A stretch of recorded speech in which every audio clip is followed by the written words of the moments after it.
Like every Monday night, you are checking out Breakfast Super Raw. Bon appetit, as Don, Tony, and Mish dish out their opinions about the world of pro wrestling, sports, news, and pop culture. Breakfast Super Raw. And now, your host, Mish and Don Tony.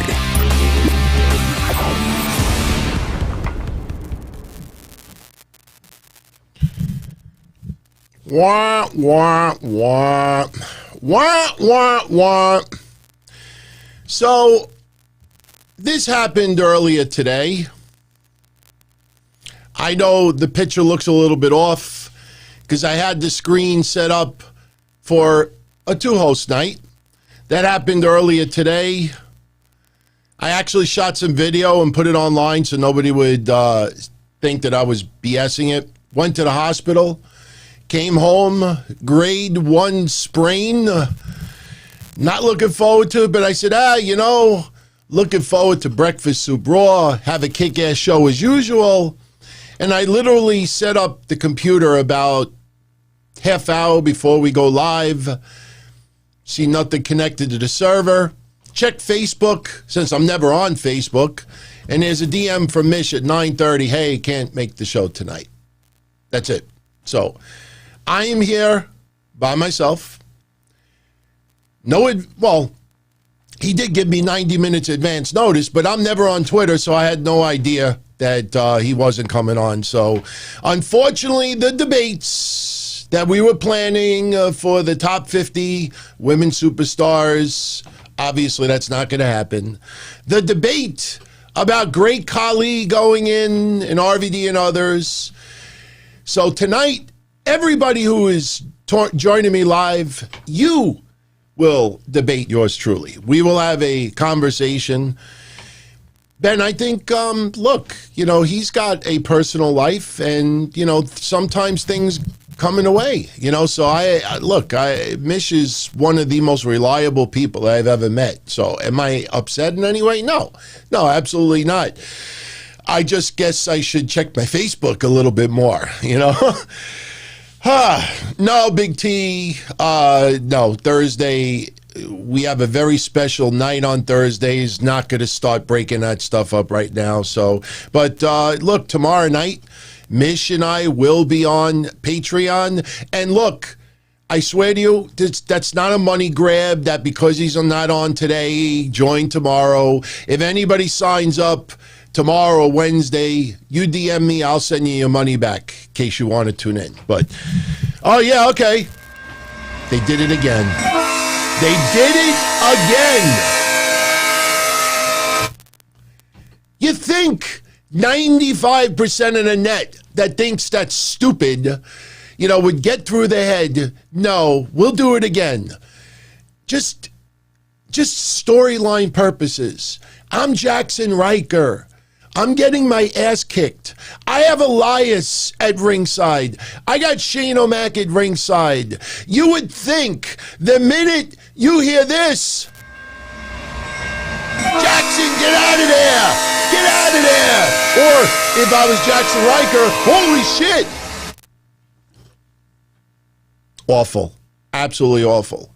Speaking of awful, I don't know, man. You know what? People are really ragging on Matt Riddle for, I guess, forgetting his lines in the segment with Asuka. I have no problem with that whatsoever. Sometimes, you get a little brain fart. The way he played it off fits his character. I don't remember what I was thinking. Nothing wrong with that. The contract signing with Asuka and Rhea Ripley, I didn't like it at all. And then next week, no, it's not for a title. It's not for the tag titles, everyone, so no worries. Next week, we got to try, since it worked for Sasha and Bianca, let's do it 1 week for Rhea and Asuka. They're going to have a match against Nia and Shayna. Where is Sonya Deville? Seriously.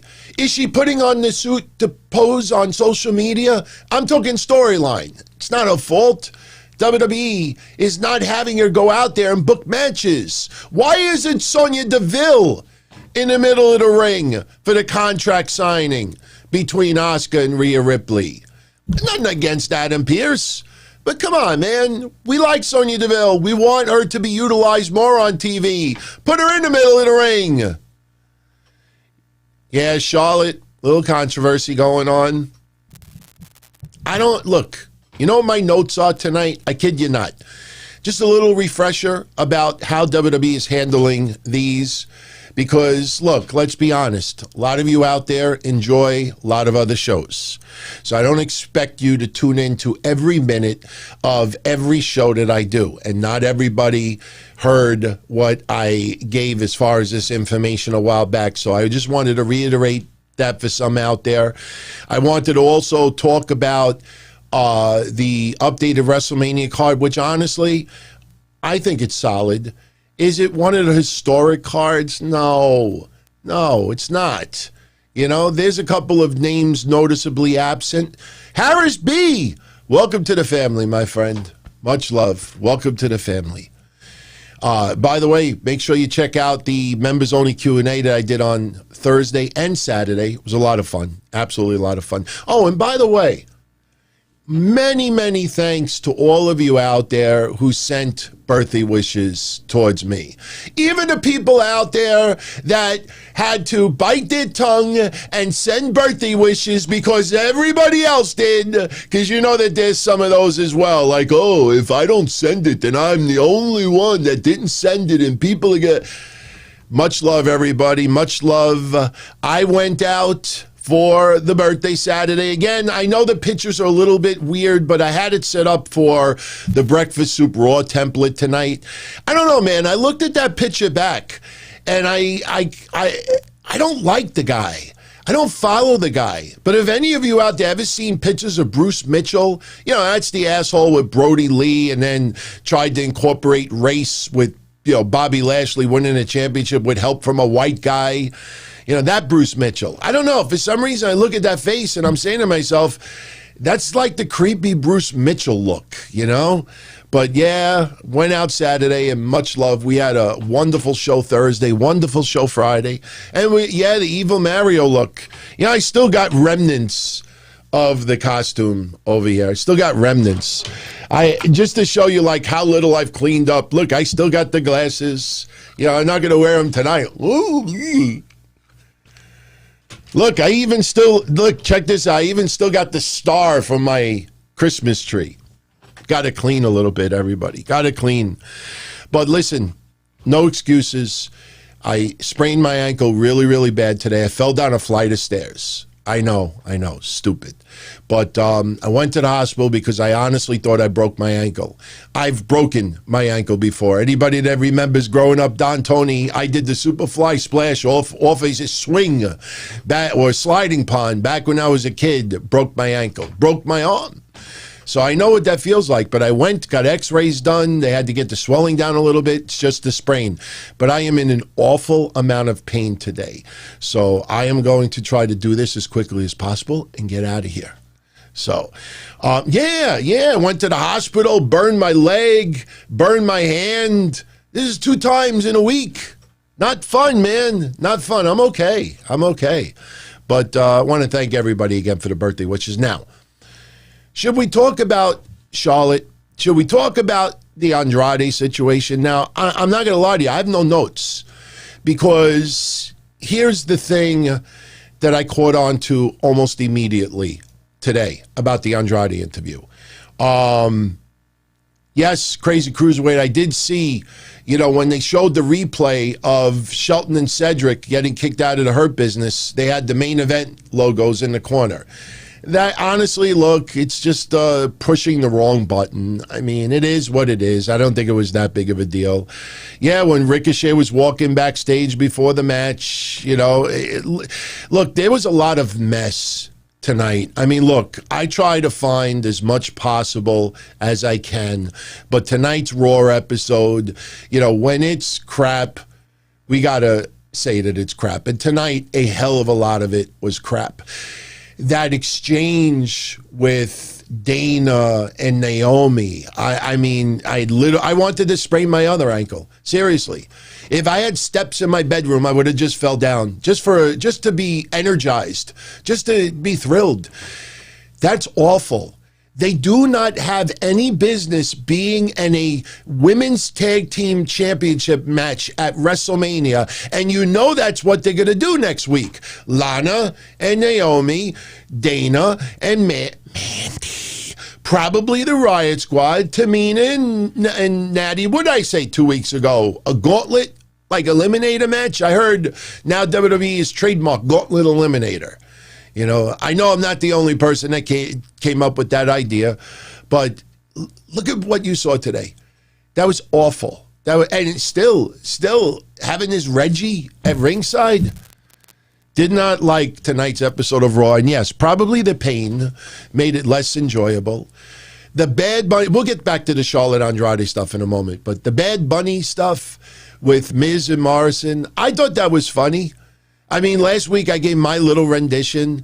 Now, yes, a lot of you wanted me to actually make a song out of it. What I will do, that beat that you heard in the background, you know, that little Latin beat, that's not like trademarked by anybody.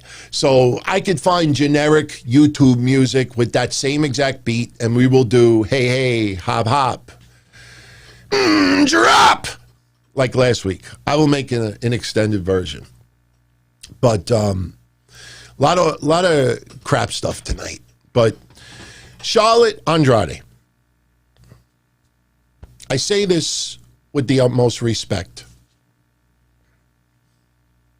People out there really need to do some research and not just immediately clickbait this awful shit. WWE took Charlotte off of WrestleMania for a false pregnancy test, the result. I wish some of these goofs out there would do a little research first. I mean, I understand, you know, and it doesn't matter if it's male and female or male or this and that, but you would think that some of them would try to learn the female anatomy a little bit and learn about the HCG hormone. Does that sound familiar, everyone? That's the diet that I went on 2 years ago before I went on keto. HCG. That is a hormone that if it is elevated in urine for women, it's interpreted as a positive pregnancy test. Now, it's not as cut and dry as that answer, but here's my point. Did anybody ever stop to say to themselves, wait, how did WWE come up with a positive pregnancy test for Charlotte? When Charlotte peed in the toilet, did somebody just stick the thing under there? Random drug test? You know, no. It came up as a result of her usual testing. They do blood, they do urine. And the thing is that there are many reasons why HCG levels elevate in a person's system. And what happened with Charlotte is very simple. WWE, with the usual wellness and their testing, got results back from Charlotte, and the results had elevated HCG levels. They thought she was pregnant. She had more tests done, she had an ultrasound, she had blood work done, no pregnancy. Problem is, her and Andrade then caught COVID. So this idea that Charlotte is off of WrestleMania 37 in 12 days because WWE made this huge error that a doctor should be fired and, oh, we run a sloppy shop. I love those little remarks that these goofs do. All right? The process is flawed. Absolutely flawed. WWE definitely made mistakes here. But you have to understand something. You know that I am a huge Charlotte fan. I'm a huge Charlotte fan. I've made that clear forever. And I was hoping that she would get put in this WrestleMania match and make it a three-way. Doesn't seem to be happening. And I will say something tonight that might be a little controversial. But the thing is that, you know, it's when you hear something like that, try to do a little research to find out. People actually come up with this zany idea because of the Andrade situation. And trust me, these are podcasts with 10, 20, 30, 50,000 subscribers that are actually saying that WWE set Charlotte up and gave her this false positive pregnancy test so they can have a reason to take her off WrestleMania. This is why WWE is $1 billion company. And this is why these goofs on podcasts not only don't work most of the time, but won't even show you their face. In 2021, you ever stop and wonder like why someone online is so petrified to show you their face? Is it that awful? I mean, could it be worse than Kane when he unmasked? These people out there want to create controversy so bad that now they're running with this, that, oh, WWE came up with this fall. It is a lot more complicated than that. And the reason why I don't have any of Andrade's notes from that interview is because, just like people know, I really don't speak Japan. I don't speak Spanish either. And you are relying on people interpreting what he's saying.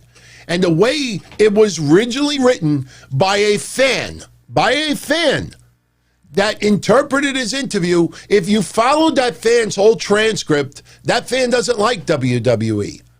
Because that fan was throwing lots of WWE under the bus during that stuff. So I said, you know what? There's got to be more to this. I got to look into it. And then Team Charlotte. Was this NASCAR? Team Charlotte makes a statement about this. Do I have the statement? I think I have the statement. All done. Yes, I do have the statement. Team Charlotte made a statement tonight about what Andrade said in that interview. And just as I expected, can't rely on a fan's interpretation. Maybe, in my opinion, maybe what Hugo Savinovich and the producers of that podcast, maybe what you all should have done is maybe after the fucking interview is done, before you put that out there for everybody to see, that maybe you kind of like transcribe it and put it in English, especially with all the controversial stuff that Andrade said. But no, because you want to be quick, you got to earth-shatter. Everybody tune in now. Andre, vamos. You created all this fucking exaggerated shit. Team Charlotte. What is it, NASCAR? Team Charlotte makes a statement. And Team Charlotte says, quote, what Manny said about the pregnancy test in today's interview is true. But a significant amount of context was lost in translation, and we'd like to clear that up as best as we can. Lost in translation. Wasn't there a horrible movie called Lost in Translation? A few weeks ago, Charlotte received a call from WWE Medical telling her that her HCG levels had come back high and she was being medically suspended for pregnancy. That day, she took several home tests that came back negative. A few days later, blood work, because unfortunately, everyone, I know we have 1 hour photos, and now you got 1 hour COVID tests. You don't got no 1 hour blood work. Woo! But I'm Charlotte. I'm a Flair. Ain't no 1 hour blood work. You got to sit and wait.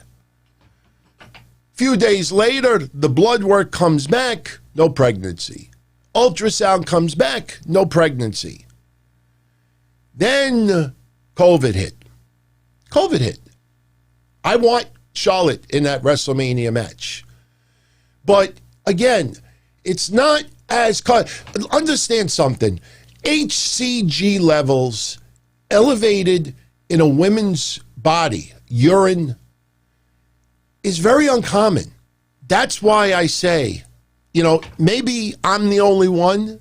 Maybe I'm the only fool that always tries to research before jumping the gun. But HCG levels in someone who is not pregnant is very, very uncommon. Extremely uncommon. So Charlotte did everything right to look into it. Hell, you know what I feel bad for her? Not one goof said this today. Imagine for those couple of days, Charlotte thinking she was pregnant. If they want to have children, just imagine those emotions going in her head. Oh my God, I might be a mom. And if she didn't want to have children right now, the point is, this is not just a physical test, get it answered and done. This is very emotional. And going through this could wreck anybody. Just because you know how to wrestle and you're a celebrity doesn't mean that you can handle it. I feel very bad for Charlotte. And I also feel bad Andrade because they want to get married. They want to start a family. Maybe they don't. But it's not just, this test, you came up positive. Pregnant. We got to take you off Mania. But. Let me go get test done. Test came back. Okay, clear. Then she gets hit with COVID. That's what happened. So WWE, the protocol, maybe you look into it a little bit further before telling someone a pregnancy suspension. Obviously they weren't going to have a match while this was going on. But that's the deal, everybody. That's the deal. And just to finish up, there's an added two sentences on here. I don't know who wrote this, but check this out. Quote, this put a lot in context for her, mainly how a women's career window and how short it is. The men are able to work well into their 50s, while the women are seen as older in their early 30s. For an athlete in her prime, these years mean everything. I personally think that this is just my opinion. My honest opinion, I think Andrade might have fucked up a little bit. I know he has a lot of disdain right now for WWE, but your fiance is also there as well. And maybe you have that conversation with your fiance first. Listen, I'm doing this interview. Can I bring up the pregnancy test if it becomes available and this and that? And the fact that Team Charlotte, and not Charlotte herself, had to make this statement after means that this was totally taking him off guard. And there were reports today that Charlotte was backstage at Raw. It could very well, we might find out that she was supposed to interfere with that contract signing and make it a three-way. And WWE is not stupid. WWE wants to make as much money as possible. But they do take things personal, without a doubt. I mean, me, I would do it too, but I don't have that kind of money. So it would not surprise me. It would not surprise me if WWE at the last minute said, you know what, fuck it. Fuck it. She's been off TV the last couple of weeks. All the fans think that she has COVID still. Fuck it. Leave her off. Leave her off. I personally think, in my opinion, as much as Andrade is angered at his WWE career, to turn around and to say some of the things he said today, especially how social media will just twist that and interpret it the best way they can to put WWE under the bus. You did not help your fiance in any way. Just my opinion. Just my opinion. So, his career didn't work out. Okay? He brought up a lot of things I think he's still getting paid 90 days, right? Not for nothing, everyone. And this is just my opinion now. I like Andrade too. And again, I'm a big fan of Charlotte's, but in my opinion, if Andrade is still getting paid the 90 days for the no compete clause, then guess what? If WWE's still putting money in your pocket for the next 90 days, you shut the fuck up until those 90 days are up. Then if you want to let loose, WrestleMania is come and gone. You got all your money. Now, maybe he's not. Maybe he's not under his 90 days. I still personally think, the point in his interview when he said that he would thank Vince for the opportunity. What, with your penis sticking out? Hey, Vince, thanks for the opportunity. I just fucked you in the ass with all the shit I said today. All this shit's going to run all over the place. Yeah, thank you for the opportunity. Triple H, man, fucking love you too. Adam Pearce, William Regal, you gave me the best opportunity. Yeah, I mean, I know that's just NXT, but yeah, you WrestleMania in 2 weeks. Woo! I lost a little bit of respect for Andrade today.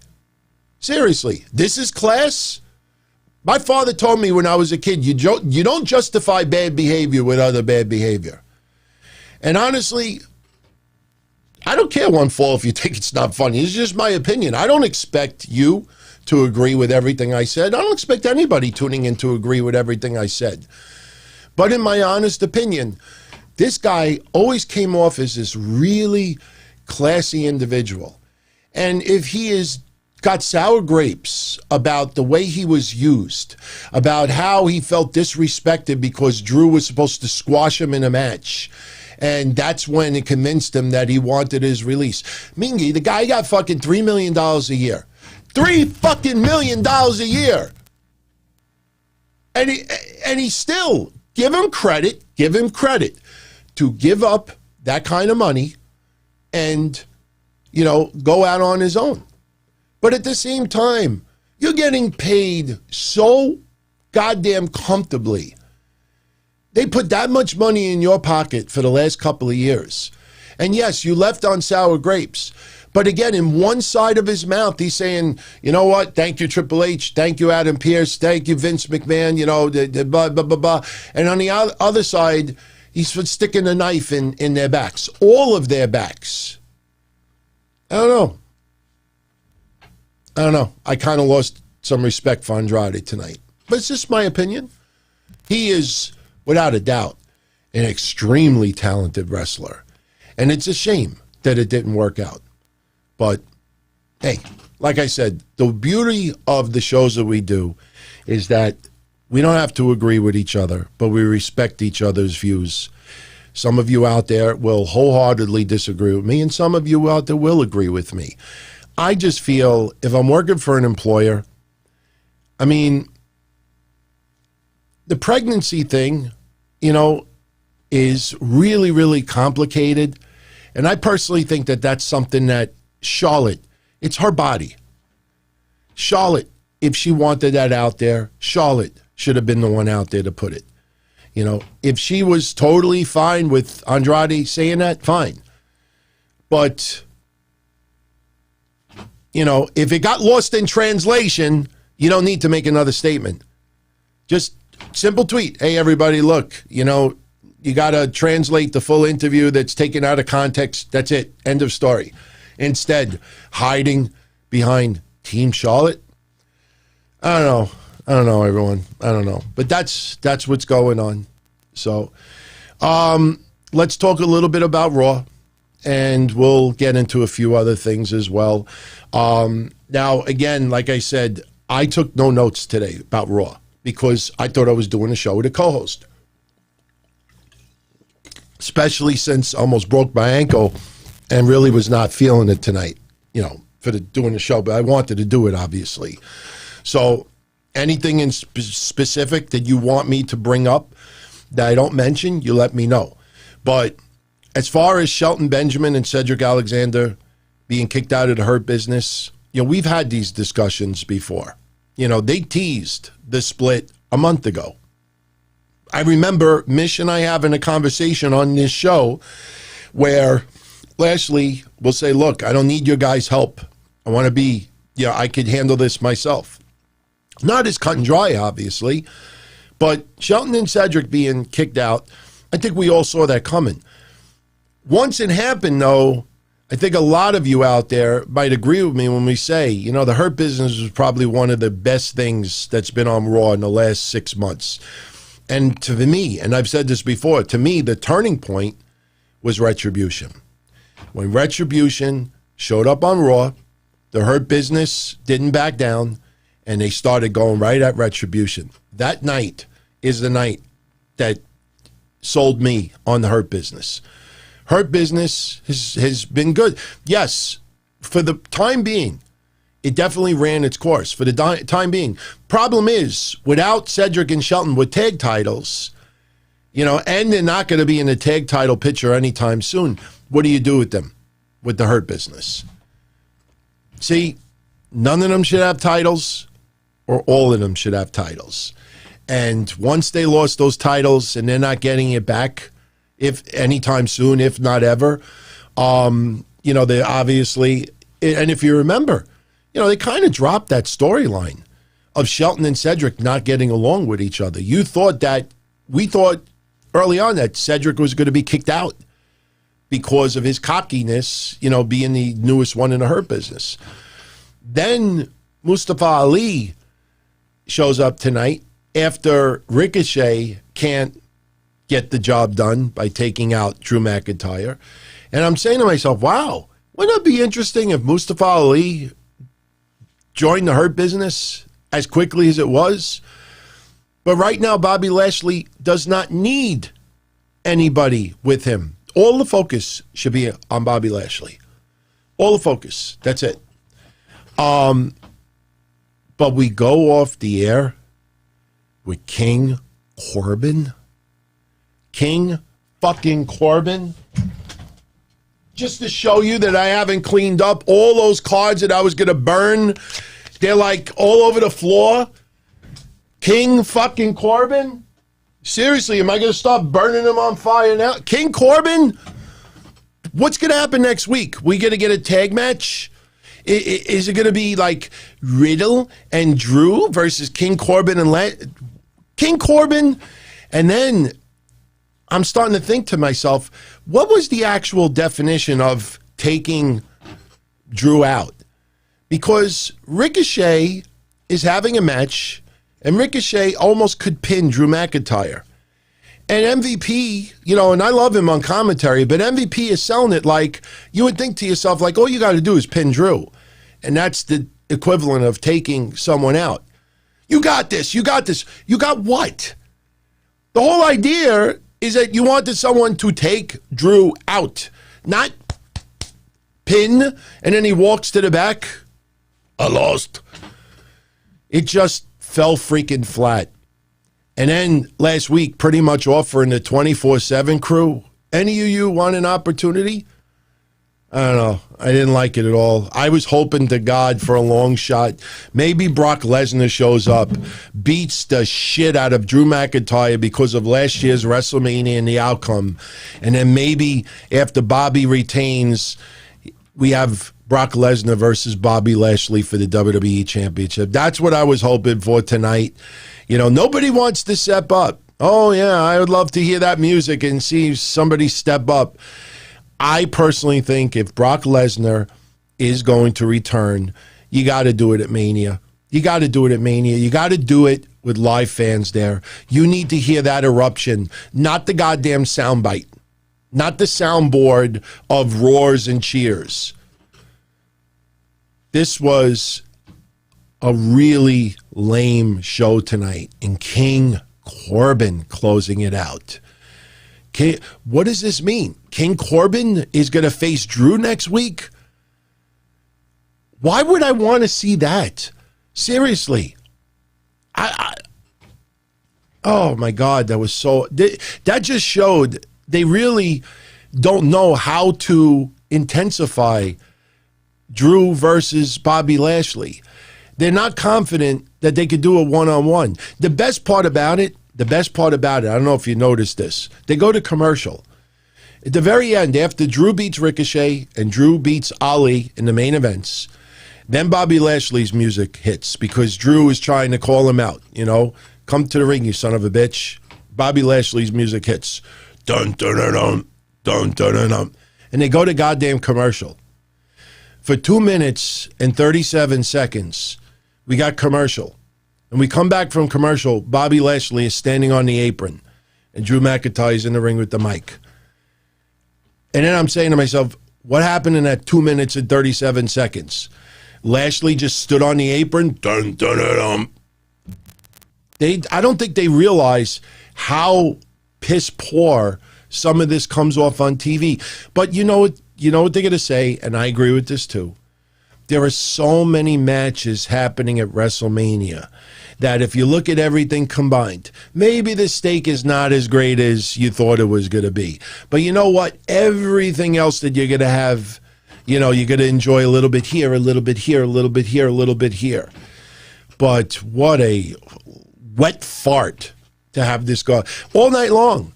People trying to take out, they take out Drew McIntyre. Nobody wants to step up. We got to see Humberto Carrillo, like I said. Pay attention to him. He's getting a lot of bulk, and he tweaked his hair a little bit, finally. But then another thing. Where's Retribution? They chokeslam Ali last week, or the week before, and that's it. Gone. They're just nowhere to be found. Nothing. I don't know. This was a mess. What else did we get today? We have Nia Jax. She comes out with Shayna Baszler. By the way, Shayna Baszler, I think she came out to Nia Jax's music. Did anybody notice that? Shayna Baszler had a match with Naomi.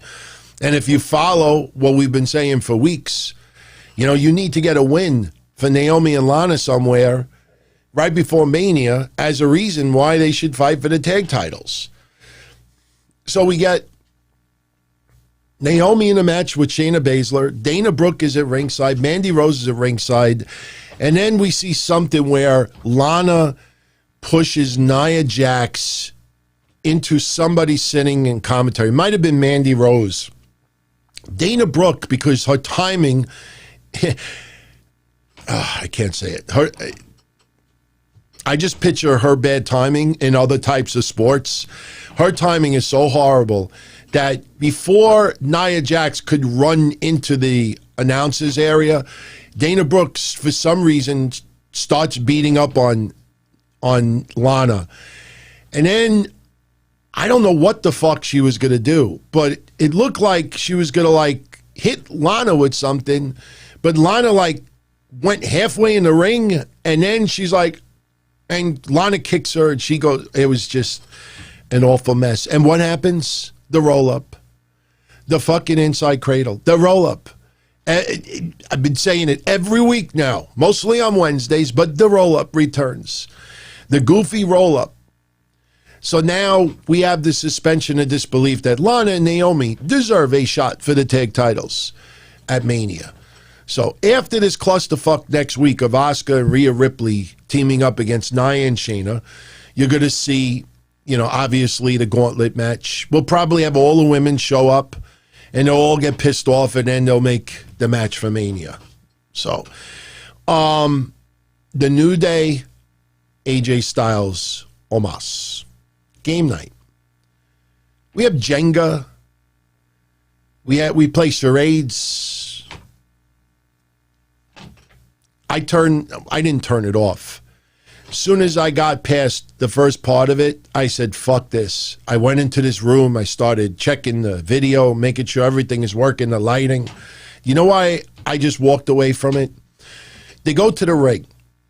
And basically what they're doing is a little comedy segment where they decide they're going to do charades. And they have a bowl. They have a bowl. And I don't know if any of you out there picked up on this. They have a bowl. And inside the bowl, I guess it's names of songs or movies, stuff like that. And whatever the paper comes out, you're supposed to reenact it. So what was the one that Xavier Woods came out with. What was it? I walk 1,000 miles. Is that the goofy song from the 80s? That I would walk 1,000 miles. Is that the song? Was that what he pulled out? But he pulled it out, and obviously, he's leading to the 1,000. Xavier Woods is doing what he's doing, and this and that. Oh, some with white chicks? Okay, whatever. It was a cringe segment. Let me tell you why I walked away from it after that. AJ Styles goes in the bowl and pulls out Lion King. You all saw that, right? Went into the bowl, looked at the paper, threw it away. What is WWE fucking psychic? How do they put the Lion King name on the screen? AJ Styles picked up the paper like this. He literally did this. And they put the fucking Lion King on the bottom of the screen. I was like, nah, that's enough for me, man. I don't mind my intelligence insulted a little bit, but I'm not 5 years old. I'm not 95 years old in a nursing home. I'm not, and I don't mean nursing home as in COVID. I'm just saying where I can't pee myself anymore.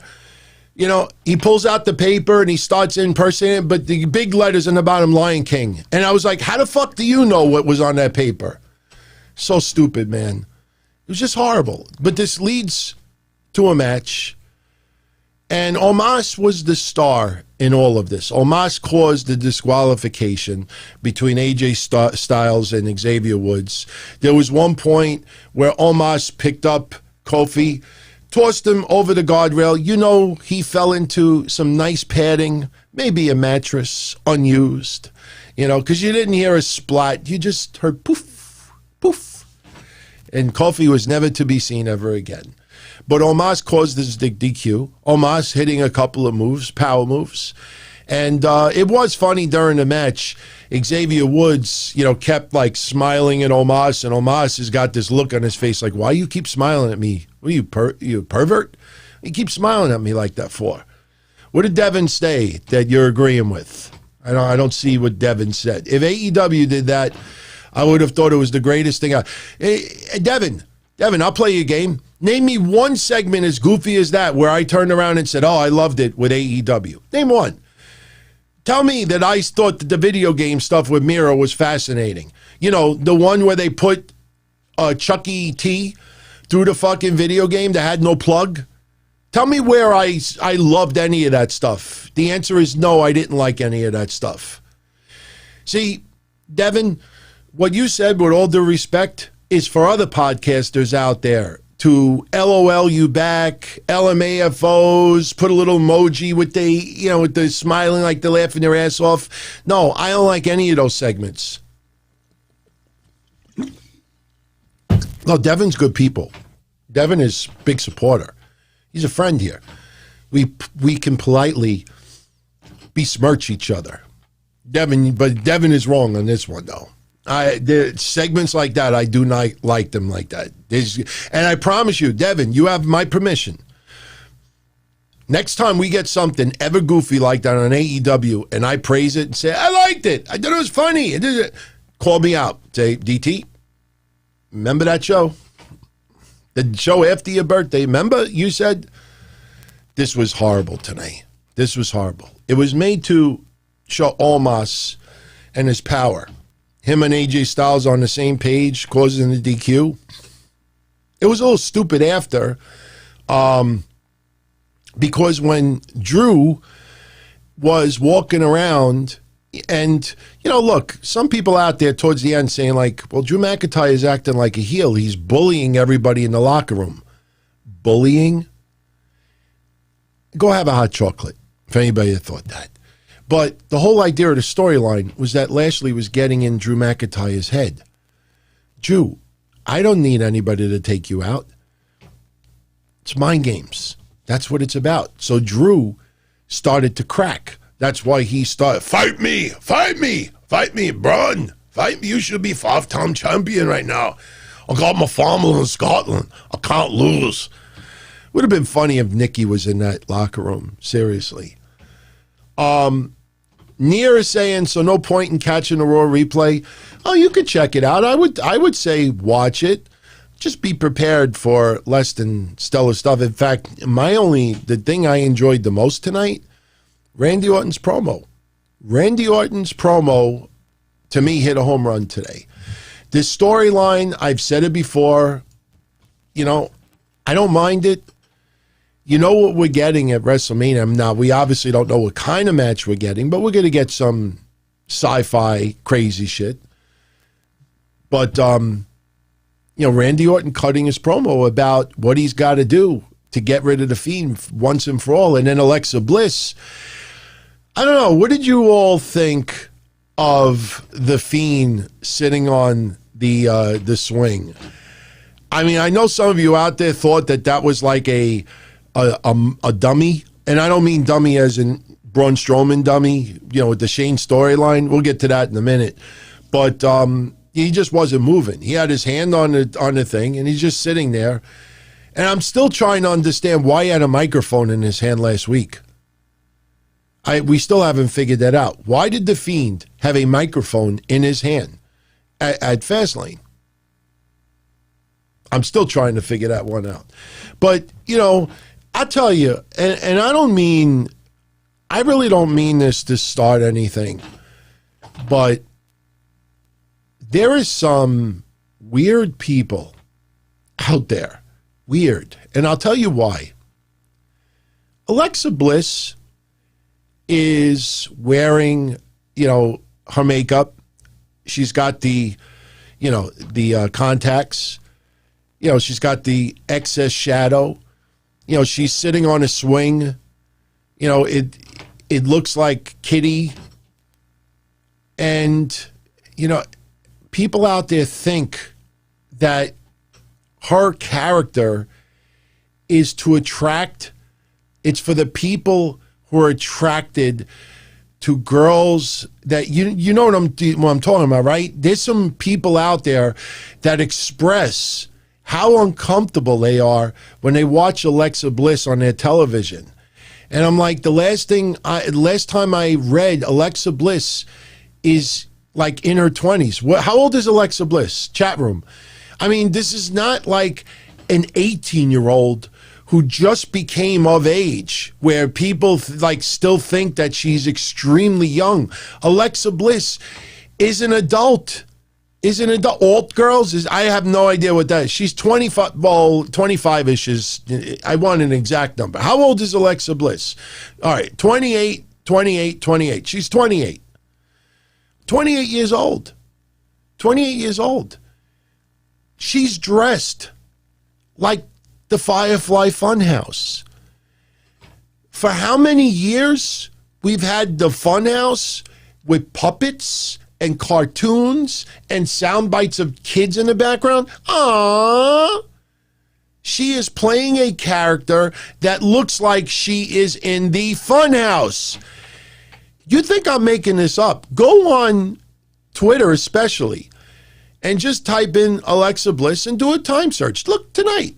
Look at how many people that are like, I don't feel comfortable. I mean, you gotta see what some people write. What's wrong with these people? What's wrong with these people? Seriously, she's 29. She's 29 years old, almost 30. She's actually older than a lot of these goofs that feel good. Let me say something. If you, and I'm sorry if this hurts anybody, it's not intended, but I think all of you will agree. If you out there feel uncomfortable because a 29-year-old girl is playing a character that is extended to the Firefly Funhouse, who has pigtails, and she's got a skirt with leggings, she's not showing any cleavage, there's no hint of ass, there's no slips, there's no upskirts, as people say, and you feel uncomfortable seeing her swing on a swing, there is some skeletons in some of your closets that you're probably kind of starting to reveal without realizing it, because there is nothing about Alexa Bliss that creeps me out whatsoever. There's some fucking weird people out there. There are some weird people. This is a 29-year-old woman, not 19. Seriously, for people out there that find some creepiness because she's on a swing, what happened to you when you were a child on a swing? When you asked somebody to give you a push, did they like push your buttocks instead of pushing your back? Did they cop a feel? What's wrong with these people? Yeah, Benjamin. It's like, look, I'm not accusing anybody of being a sex offender. That's no joke, man. I know somebody who was abused by a sex offender, and believe me, I tell you, if we would have got away with it, that guy would have vanished off the face of the earth. I got groped when I was a kid. And look, I'm not saying that to put attention on me. I'm not disturbed by it. It didn't haunt me after. And some of you know the story already. And you don't know the story, and some of you, you'll remember as soon as I say it. It was the winter time. I was hanging out with my friends. We were about maybe 14 years old, and we were making, anybody remembers back in the 70s and the 80s, whoever came up with this was a goddamn genius. It was a plastic square, a plastic rectangle, and all you did was you filled it up with snow, and then you would bang it on the floor, and it would come out as a square. And you did that enough, you could make igloos out of it. It might have even called an igloo or something. And they sold it for like $15, and it was a piece of plastic. That's all it was. Me and my friends were making this igloo in front of my friend's house, and this guy that lived a block away came up, "Hey, what are you all doing? What are you all doing?" And as he was looking, he grabbed all of us. You know, almost all, as we were just... And we were just walking. My friend picked up an ice ball and hit him in the head. We were like, fuck him up, fuck him up. He ran away. I guess he was petrified that we were going to tell his family, and that was it. You know? So I don't joke when it comes to stuff like that, but there's some really weird people out there.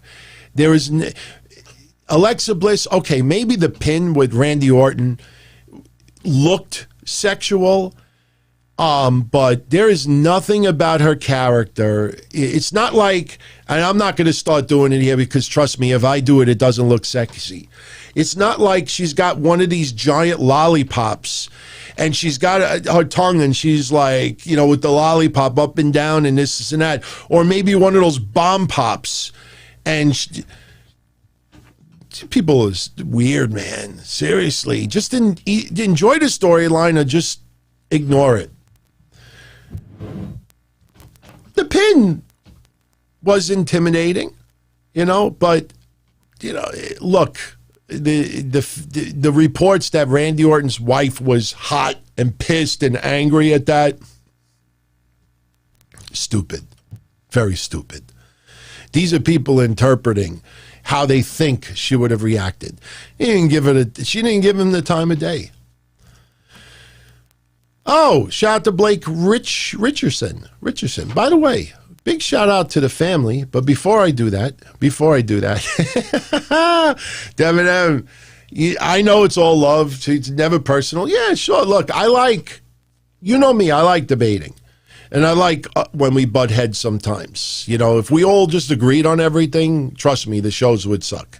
Host, co-host, or no co-host, it would suck. But, you know, like I said, I know there's a ton of people out there that gush over every little thing that is AEW.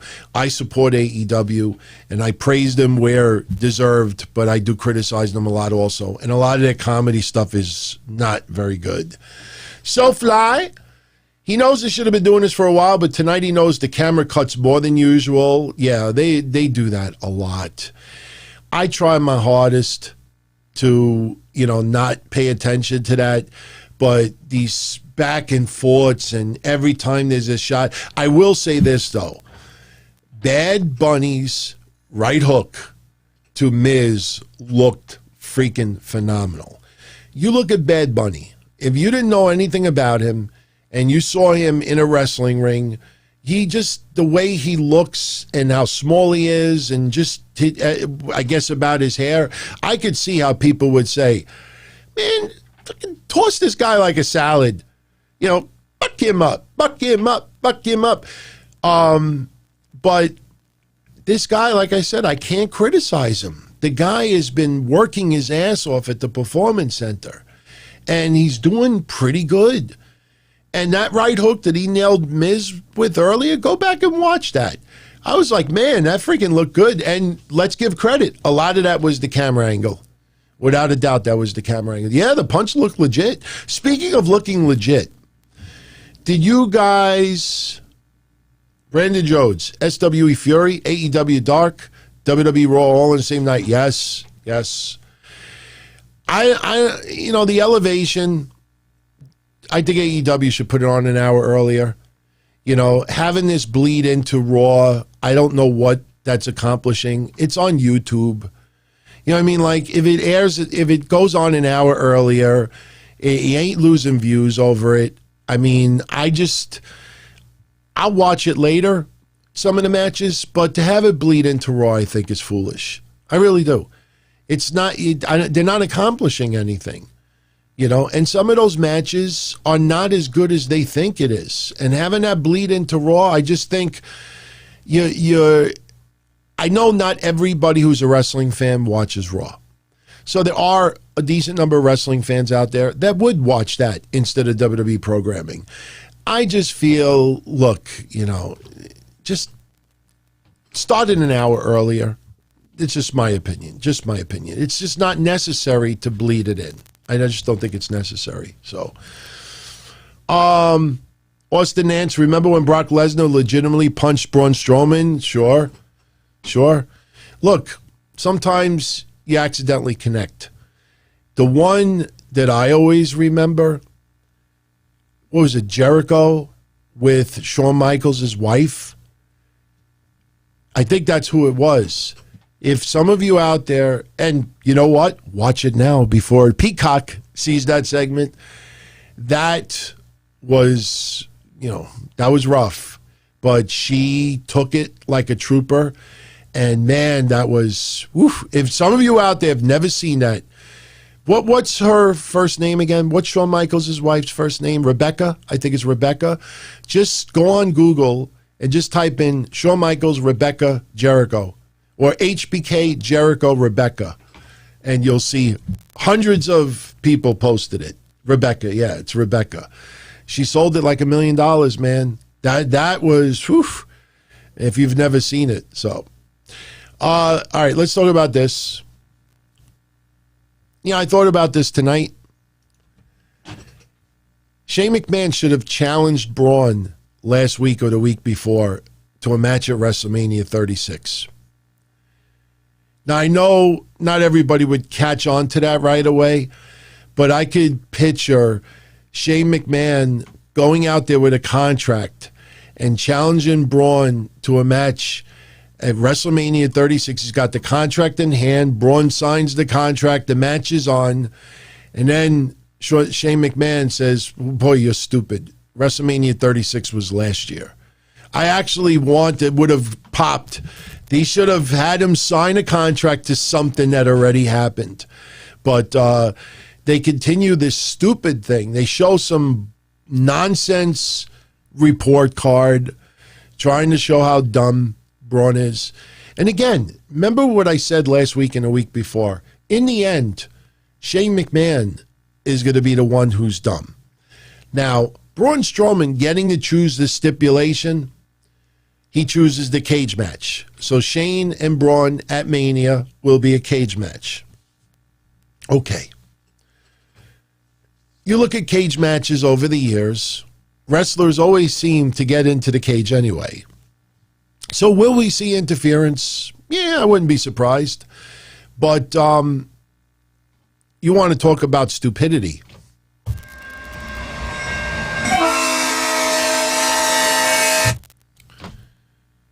I mean, Jaxson Ryker is literally just standing there.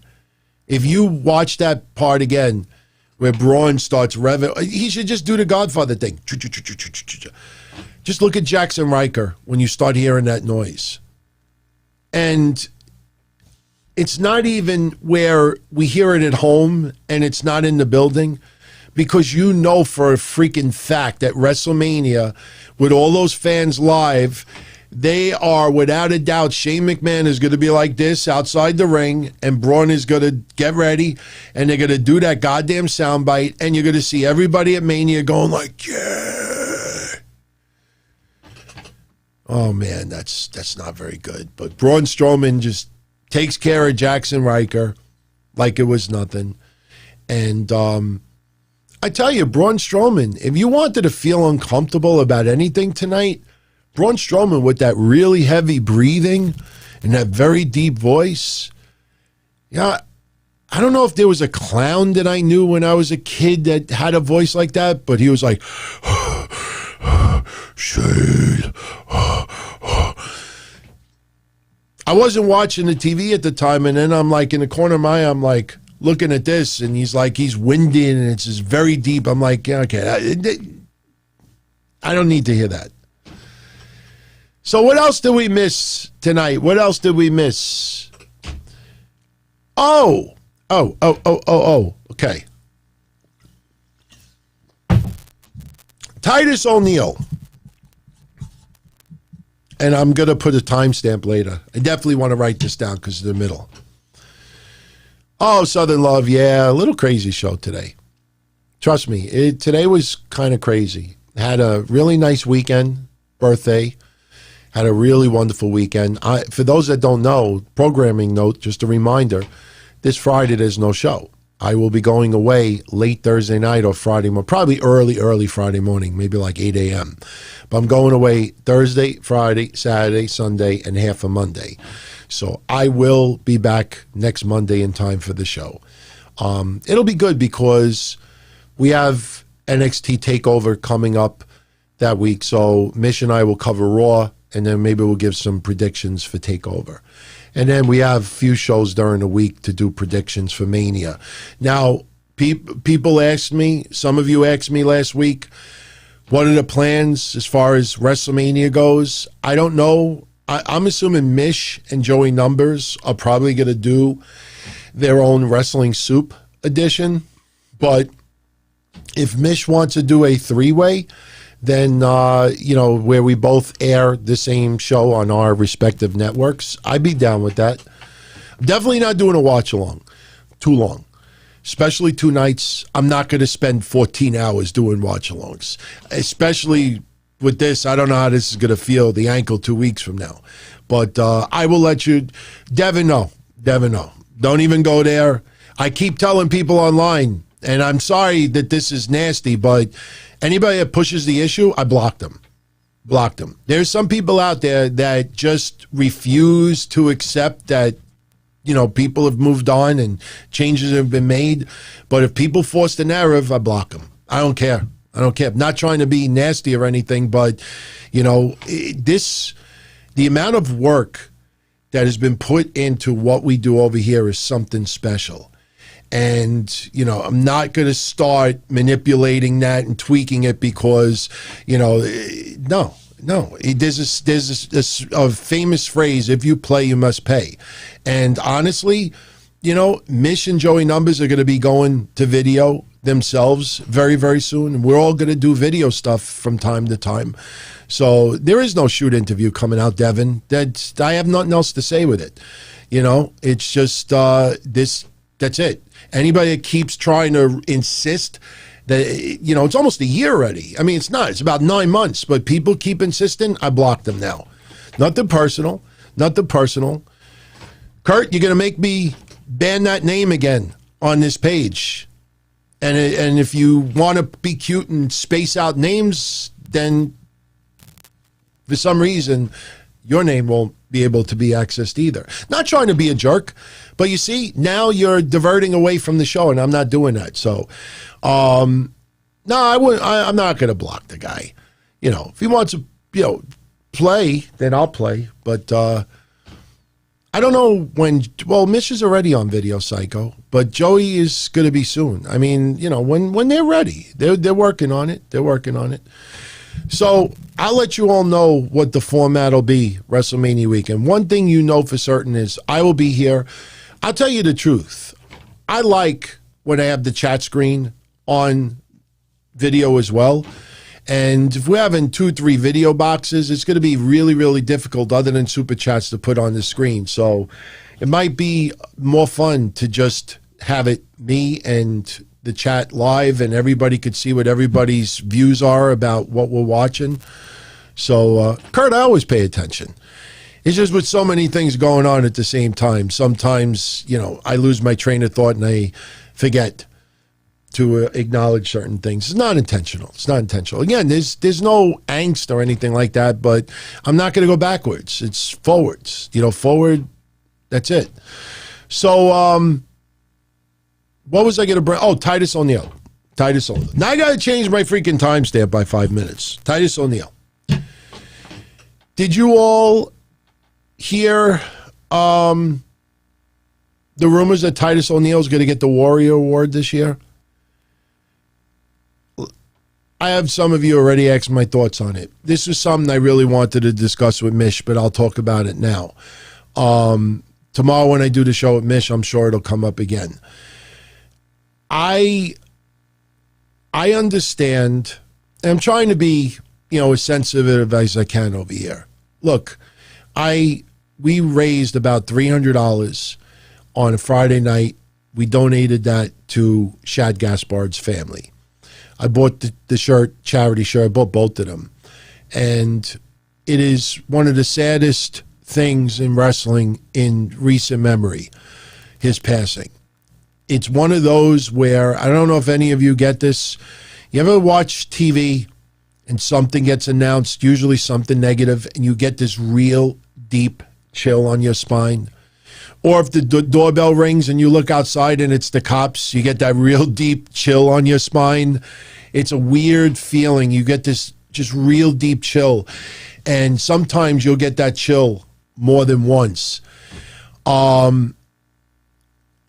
know I got that chill when Chris Candido passed, Owen Hart, Eddie Guerrero, Brian Pillman, to name a few. I got that feeling with Shad Gaspard. And the more I took the time to see all the good outside of wrestling, Shad Gaspard is without a doubt worthy of getting the Warrior Award. Without a doubt. I personally think, though, that Titus O'Neil is an absolute excellent choice for the Warrior Award. The thing is, Shad Gaspard, great father, family man, beloved by the wrestling community. There is a ton of positive of Shad Gaspard. I can't come up with anything negative. But if you just picture talking about this, it's a tragedy. It was an accident, and it's extremely sad. But when you start understanding, and again, this is a really difficult topic to talk about, but when you start understanding, and we've brought up part of this before, how much Titus O'Neil has done with the community, not just with COVID, and not just charity and, underprivileged kids, and helping, black kids in Florida. But all of the discussions he's had about race, the George Floyd tragedy, and that officer, I think the trial started today. And, I've said it before, I am one that supports our police. But there are dirtbags in every line of work. There are cops that the power goes to the head. They think that they're bigger than even life. And when you watch that and you see even people coming up that you're doing this, you're doing that, you're doing this.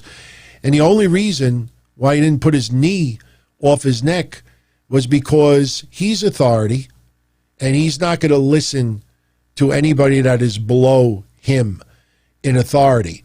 And that guy deserves to go to jail. I did not think it was first-degree murder because he didn't wake up that morning like, oh, am I going to try to kill today? That guy deserves to go to jail. I think he will be convicted of second or third degree murder. And it's disgusting. Any bad cops deserve to be held accountable, you know?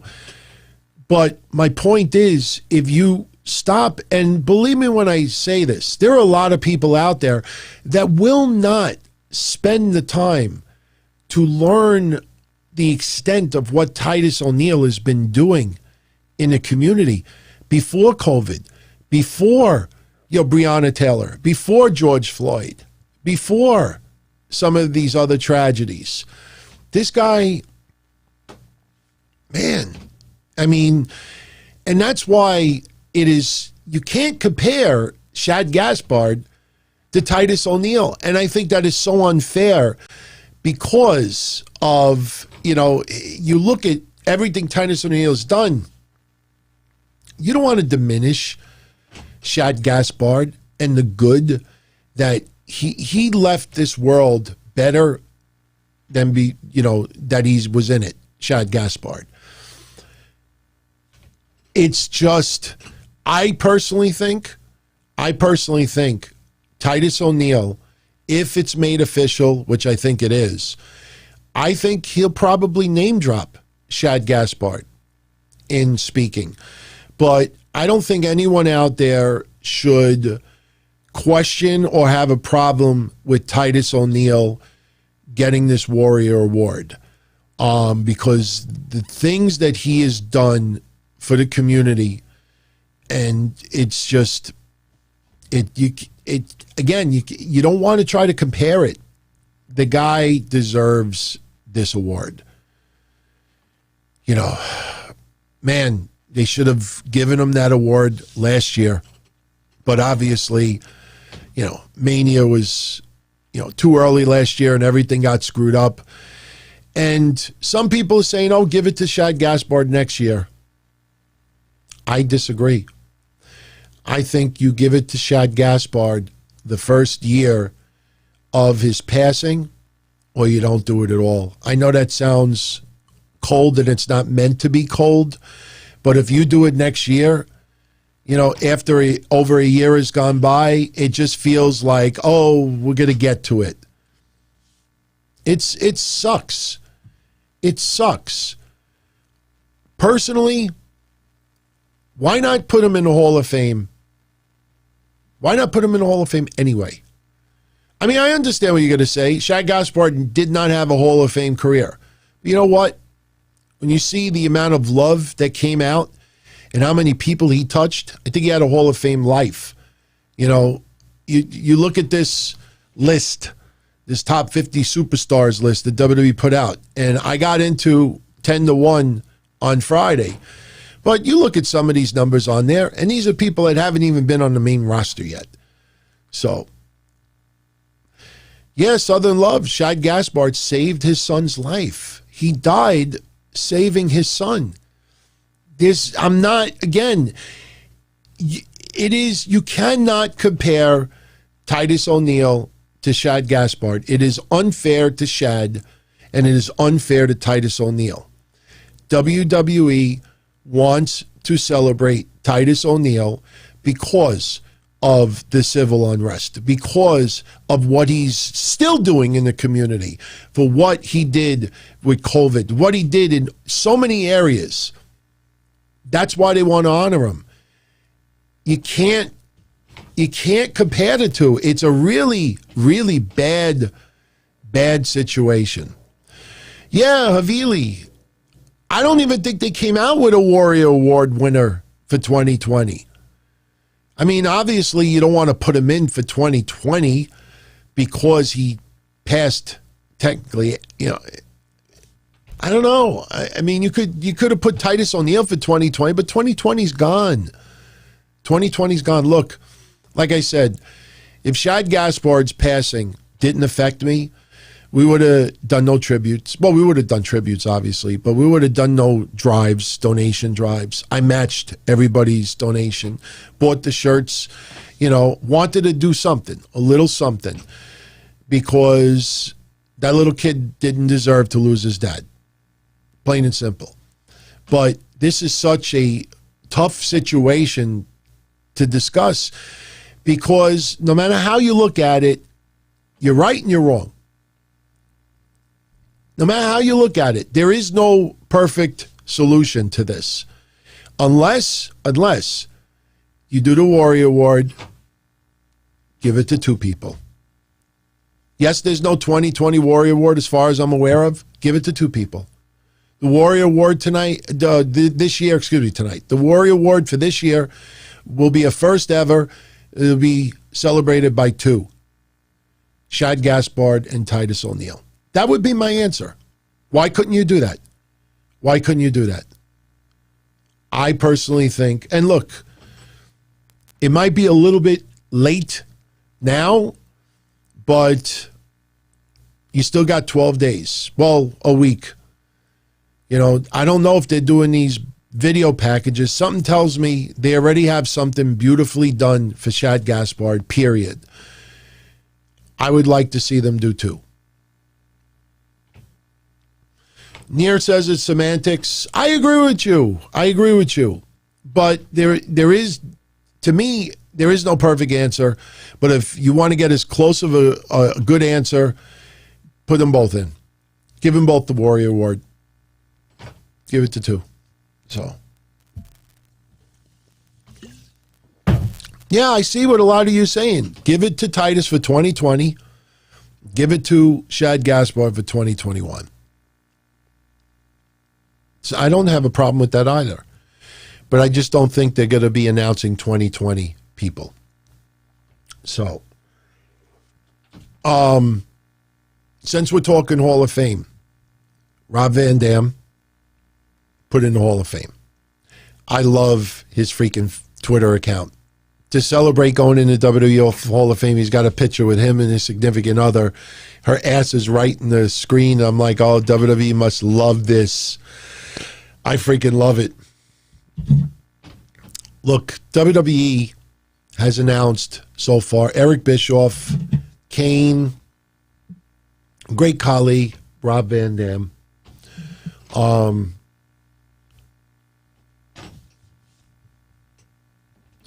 If you saw the preview for tonight's show, I put great because I was going to debate Mish about Great Khali.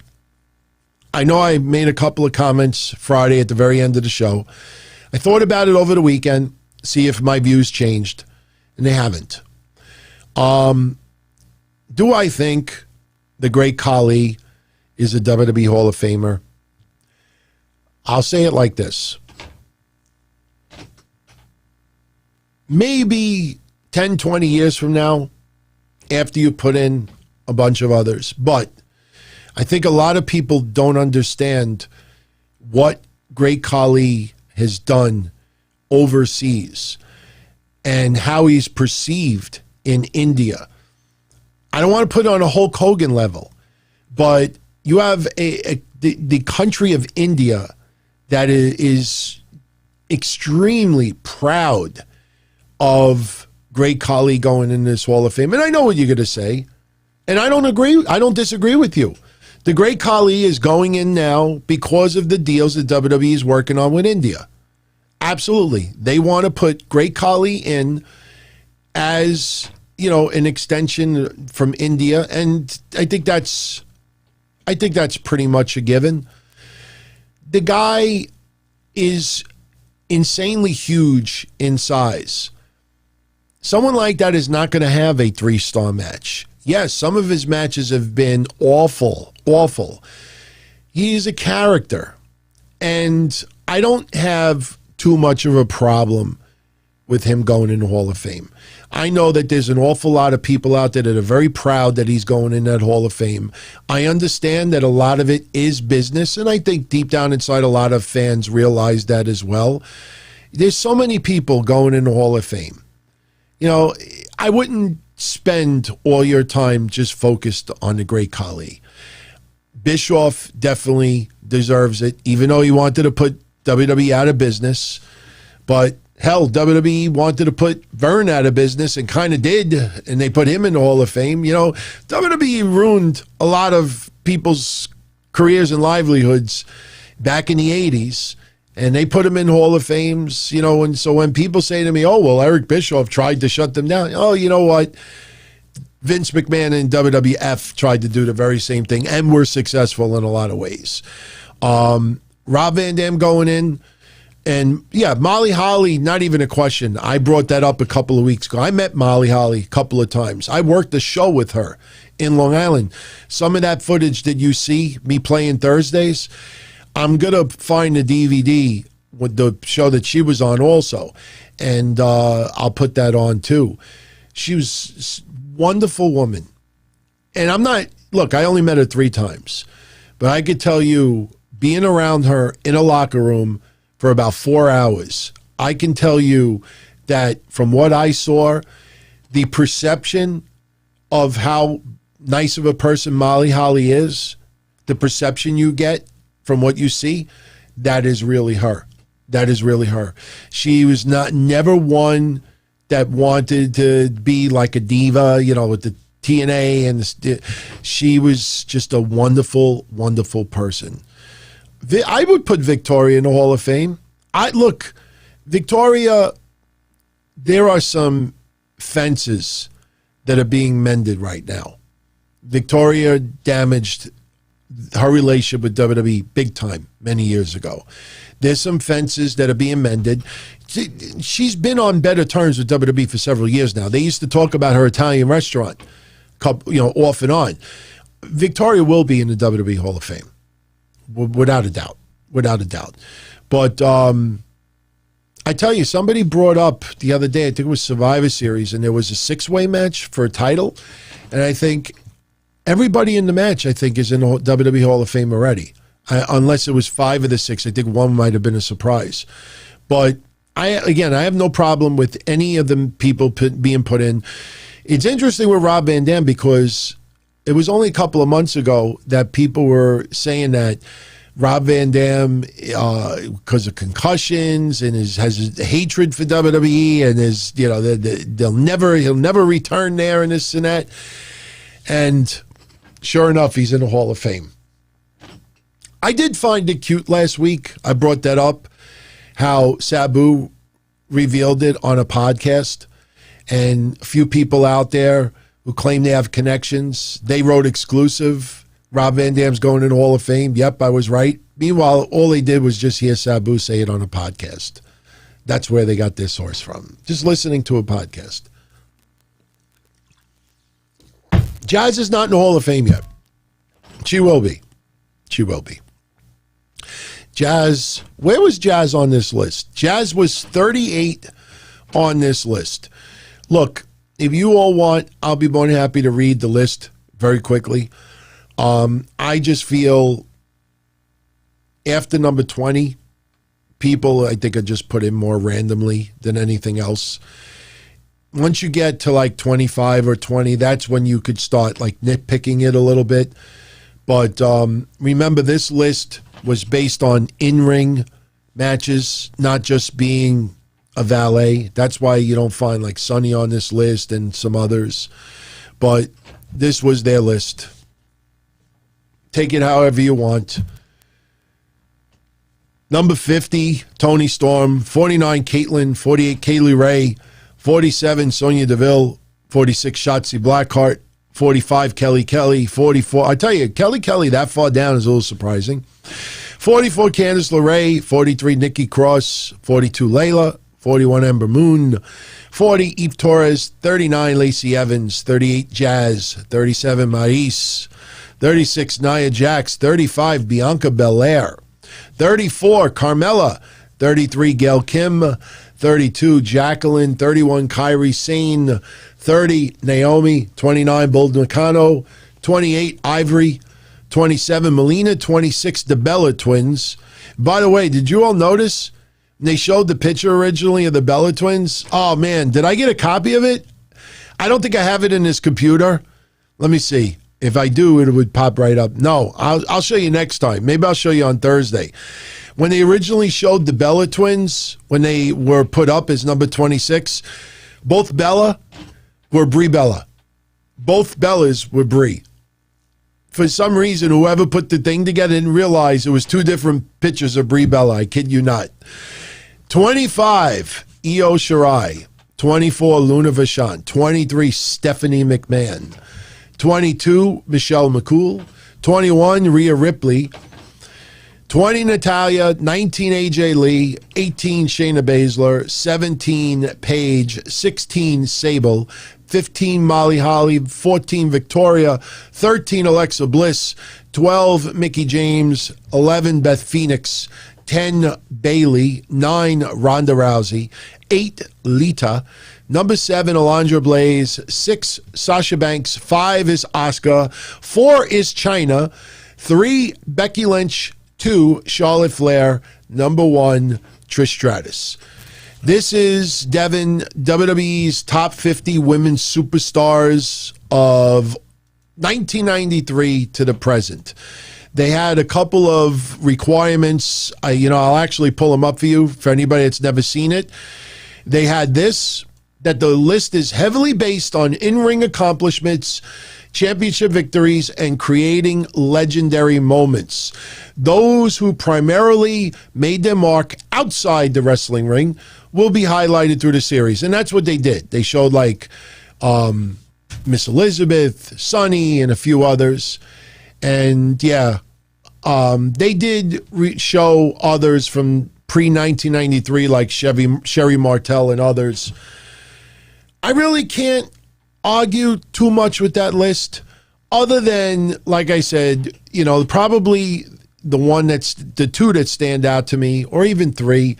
Ronda Rousey was freaking phenomenal, but Ronda Rousey was not there long enough. So for her to be in the top 10, I think it's just trying to kiss the ass of Ronda Rousey. I would not put her in the top 10 for the short career that she's had. She comes back, works more. Yeah, I'd have no problem then. Another one is Lita. Lita is number 8, while Trish is number 1. And I brought this up before. Lita in WWE lately, not on the best of terms. I mean, just go and look and see some of the comments that have been made, in recent months. There's just that relationship is not there like WWE has with Trish. I could tell you, I don't know how you all feel about it, but being a wrestling fan, throughout the career of Trish Stratus and Lita, WWE always gave us this feeling that Lita and Trish were like this. Maybe Trish slightly higher, but it was always like this. Always like this. And I think Lita being that low on the list is partly because of the current relationship they have with her. Just my opinion. The only other name on there that I really had a problem with was Rhea Ripley at number 21, only because she hasn't done anything on the main roster yet. And, you're going to start putting only NXT, then you run a slippery slope, because WWE so often has always made everything about Raw and SmackDown. How many top lists have they done? And it's just Raw and SmackDown wrestlers today and yesteryear. They don't usually put NXT stars on those lists. It almost feels like they did in this case because they had to fill spots. I think if you take those NXT stars off that list, who do you put in its place? I mean, you're really reaching. If you think you're going to put Cherry, with all due respect, nothing against Cherry, but you can put Cherry. I don't even think she even had matches, so she wouldn't go on there anyway. So, yeah, this list does have some flaws in it. But overall, the only person I probably would have put a little bit further up is maybe Alundra Blaze, because she wasn't in the company that long either, but she was the focal point of the women's division at a time where the women weren't getting noticed at all. So anyway, so that's the list. I figured I'd share that with you. So with that said, one thing I wanted to mention again, just to keep it simple without getting too technical. A lot of you out there still do not know what's going to happen with your WWE Network cards, those in the United States that no longer have access to the WWE Network. Well, if you are not going to get one of those VPN blockers or whatever, so you could still access the WWE Network. What WWE is going to be announcing either this week or next week, they have partnered with a company. And I don't want to give any details until it's, they actually give you the website and you go on it.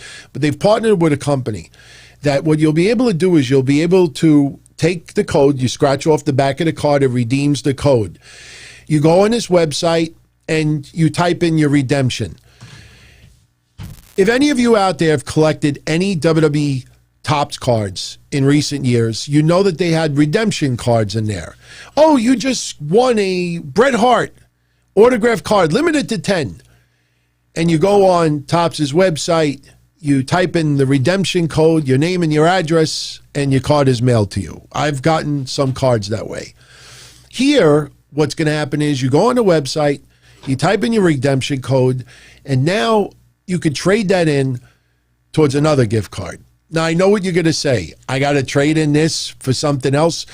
But your options are going to be hundreds of outlets. If you shop on Amazon, you could get a code and you get an e-gift card right on Amazon. You could take that, go right on Amazon, spend money. You like Domino's pizza? You could use it and buy pizza with it. You like Walmart? You could use it at Walmart. There is going to be so many places. I tell you the truth, I don't know why WWE just did not say, look, you could buy WWE merchandise with it, WWE shop. There's going to be so many places that you'll be able to redeem this for that you're not going to lose out. You could get a gas card with it. It'll program on a gas card. I think depending on how much you redeem it for, you could get one of those disposable Visa MasterCards too.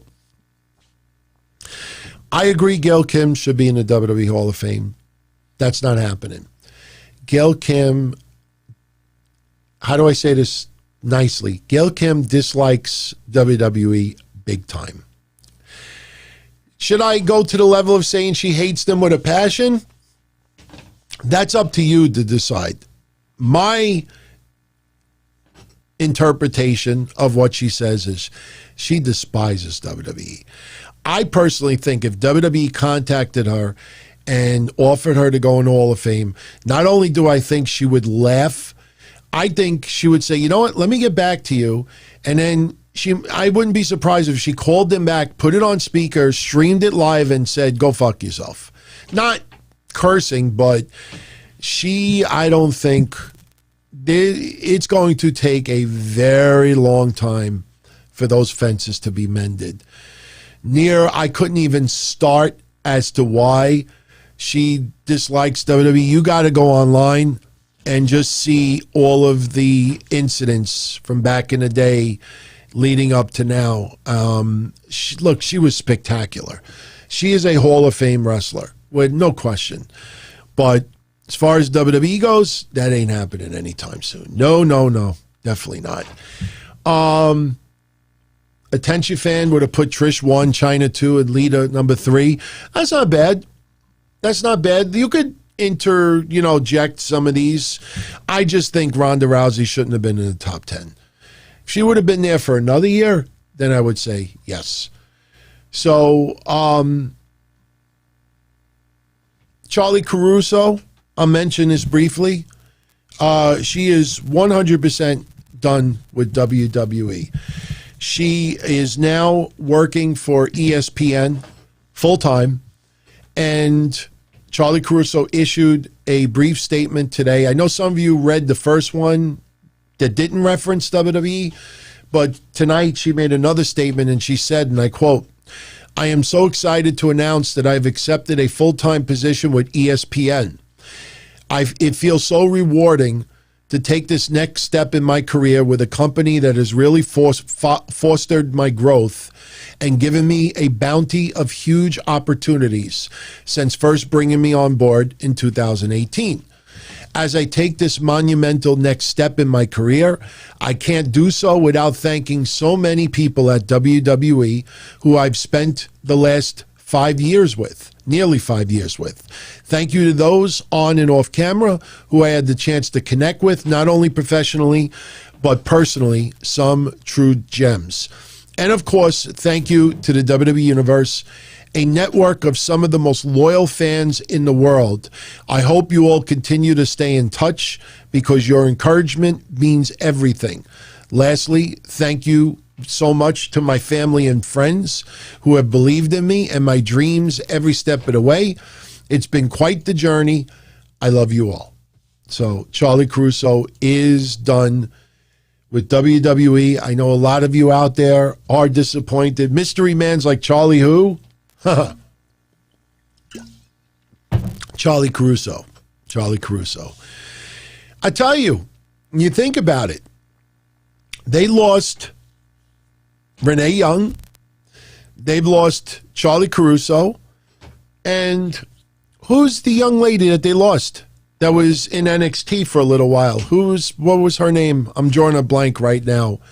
No, see, Sam, that you can't pay attention to those websites with the DP comment. Kathy Kelly. Yes, thank you very much, Big T. Kathy Kelly. Renee Young, Kathy Kelly, and Charlie Caruso. That's three very, very talented, impressive personalities to lose in such a short amount of time. You know, about that DP thing that you said, Sam, those were websites that had no sources, that had no idea why Charlie Caruso was leaving WWE. And the only thing that they could figure out was looking at what she said on that show, Talking Smack or whatever it was, Raw Talk, whatever it is. And they were talking about Damian Priest, and she said his initials, DP. I like DP. And some people online interpret that into a sexual, vibe. It was not meant to be that way. And yes, it was funny, a play on words, but it was not intentional. But that's what people ran with. Then people ran with that she showed up late for interviews and they just had no idea. Instead of just saying, we're looking into why she is not in the company and leave it at that, they got to come up with guesses. And the fact is, ESPN had offered her a full-time career at ESPN, and she felt that she had much more room for growth in ESPN than WWE. And that's probably right, if you think about it. Vulture, you're working full-time for ESPN. Yeah, you are going to make more money. You look at her role in WWE, she is going to be doing a boatload more work in ESPN. So it only makes sense for her to get paid more in ESPN. It's common sense. But I wish her well. I liked her. She was my favorite. I mean, I know you out there, sometimes would hit me with some questions that I try to avoid, like FMK, to say it nicely. You get to my age and you talking about women in their early 20s, 25, it comes off a little creepy. I'll never forget Scott Hall making a little innocent joke to Paige online, and people were calling Scott Hall like creepy, perverted, like, ooh, that's creepy. And he was like, the fuck is wrong with all of you? I just made a joke, Paige was of age, and I saw that and I'm like, oh, yeah. I'm not going there with some topics. So, yeah, Kathy Kelly wanted to expand and, her career as well. Now, obviously, COVID has derailed some of these women's careers. Renee Young, she's going to be a mom. So, there's more than just that. But, hey, WWE, Harris says that they should, that guy that does the stuff at VPW that time I play on Thursdays. Yeah, he's funny. Jerry Fitzwater. Yeah, and by the way, people actually ask me, is that his real voice and is that his real hair? The answer is no to both. It's not his real hair. It's a wig. And that's not his real voice. And like I said, as far as I know, I haven't talked to him in about 5 years. But as far as I know, he still lives a block away from me. And if he happens to see this, email me. Don't be a stranger. Let me know how everything's going. Give me an update on how everybody's doing. So, Darren, the Thursday show, when I show some of my retro stuff that I did on the indies. There's a guy that does interview segments, and he's like a spoof of a character from the Flintstones. He used the name Jerry Fitzwater. So, Alister Black with a little bit of a cryptic message online. Posted it on Instagram. It's a picture of him wearing some glasses, looking down sideways. And he says, and I quote, "Let us sit face to face soon. I will have many stories to tell, all of them in full color." We'll see. We'll see what that's all about. Everybody with the cryptic messages, everybody. But I hope they could salvage something with Alister Black in WWE. That guy is one of those that I think some of you would agree with me when I say, WWE, how do you screw that up? I mean, everything that he did, even with his intro, when he would go like this, and they took that away, they changed the music. You know, he tried on social media to take this chicken shit and tried to convince us that in the end it'll be chicken salad. No, everybody, give it some time. You'll see where this goes. No, we didn't see where it went. He tried, but Alister Black, I tell you, forget about what Andrade said today that caused controversy. You put Alister Black and Andrade next to each other. For me, Alister Black is up here and Andrade's over here.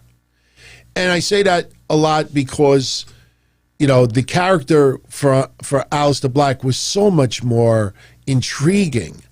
There was just an aura about Alister Black. There was so many things.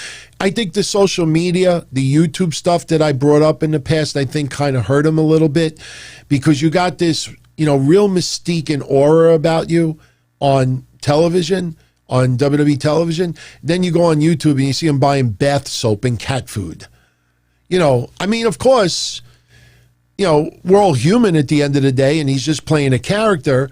But, you could see the difference of some people protecting that mystique and aura and protecting it almost at all costs. And with Alister Black, look, I brought this up before.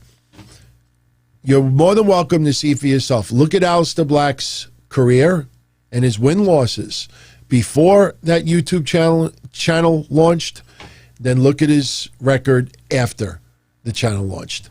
There is a stark difference. Wasn't within a week, but within a couple of weeks, straight down. You'll see all the changes that they did. I think it's too much of a coincidence, in my opinion. So, anyway, with that said, everyone, I think I'm going to start jetting out of here. I think we covered everything today.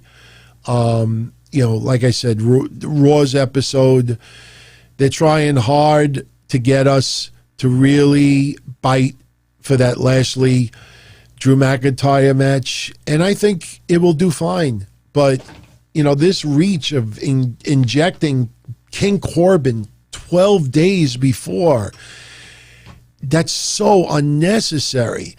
And then after Lashley with the hurt lock 3 times on Drew, and Drew's now unconscious, we were treated going off the air with MVP saying, "This is the Hurt Business." And I'm looking at it, and I'm like, to quote Bianca Belair, no.